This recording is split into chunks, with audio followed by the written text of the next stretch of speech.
UPTD Puskesmas Tanjungan Pasema Air Crew Prison. TBC tuberkulosis disusun oleh Hengki Oktasanjaya. Created by Tim Dots Puskesmas Tanjungan, tim editor Puskesmas Tanjungan.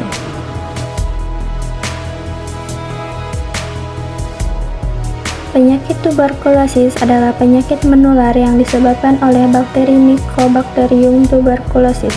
Utamanya menyerang paru-paru, namun juga dapat menyerang organ tubuh lainnya seperti selaput otak, kulit, tulang, kelenjar getah bening, dan lainnya. Karena bakteri TBC keluar dari paru-paru melalui aliran darah.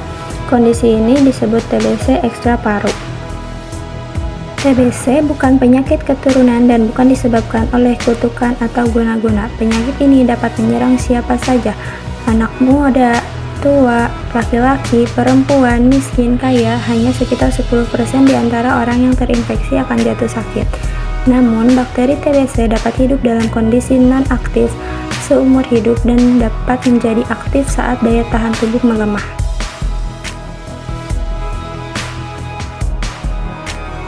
Gejala utama tuberkulosis adalah batuk berdahak terus-menerus selama 2-3 minggu atau lebih, yang dapat disertai gejala lainnya seperti sesak nafas dan nyeri pada dada, batuk bercampur darah, badan lemah, dan rasa kurang enak badan, kurang nafsu makan, dan berat badan menurun, lalu berkeringat pada malam hari meskipun tidak melakukan kegiatan.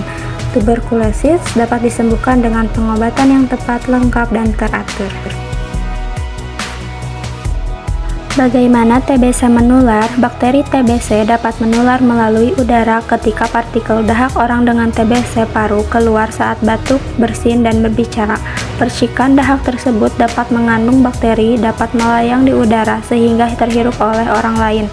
Penderita TB paru dengan BTA positif dapat menularkan kepada 10-15 orang per tahunnya.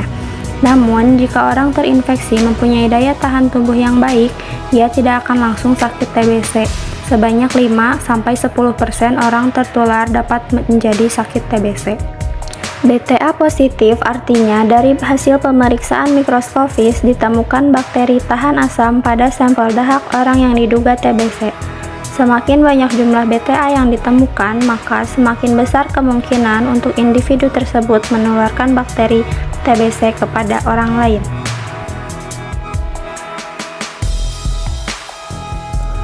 Diagnosis TBC. Pemeriksaan mikroskopis. Dilakukan pemeriksaan dahak dengan mikroskopis. Seseorang dipastikan menderita TBC bila dalam dahaknya terdapat kuman TBC. Dahak yang diambil adalah 2 sampel yang dikumpulkan dalam 2 pot dahak.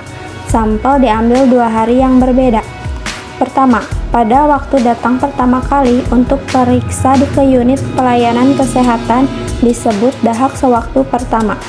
Kedua, dahak diambil pada pagi hari berikutnya segera setelah bangun tidur. Kemudian dibawa dan diperiksa ke unit pelayanan kesehatan disebut dahak pagi.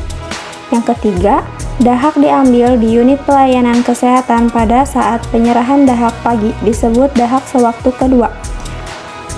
Pemeriksaan rongsen. Jika hasil pemeriksaan mikroskopis adalah BTA negatif tetapi individu tersebut masih mempunyai gejala TBC, diagnosa dapat ditunjang dengan fototoraks.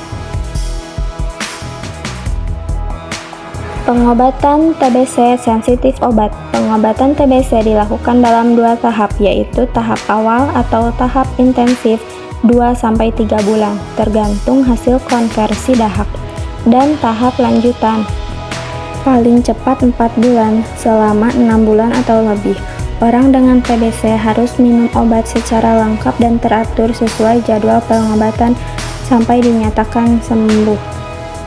Semasa pengobatan perlu dilakukan 3 kali pemeriksaan dahak ulang untuk mengetahui perkembangan kemajuan pengobatan, yaitu pertama, di akhir pengobatan tahap awal, yang kedua, sebulan sebelum akhir pengobatan, dan yang ketiga, di akhir pengobatan.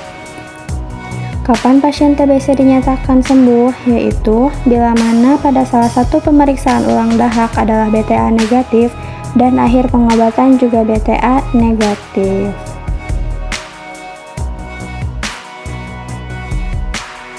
Tempat pengobatan. Bisa di praktek swasta atau di puskesmas, penderita bisa mendapatkan obat TB secara cuma atau gratis.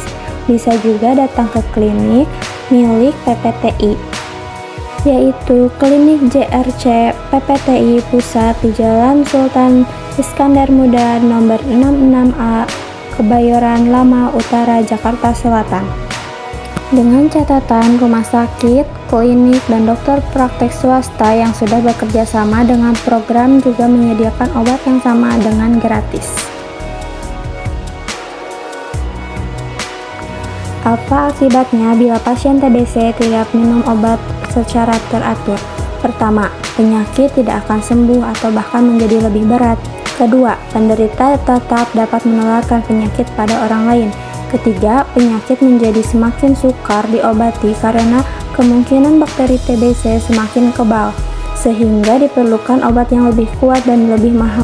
Regimen pengobatan TBC kebal obat atau obat untuk bakteri yang kebal belum tersedia di semua fasilitas kesehatan. Yang keempat, perlu waktu lebih lama untuk sembuh. Yang kelima, penderita dapat juga menularkan bakteri yang sudah kebal obat pada orang lain.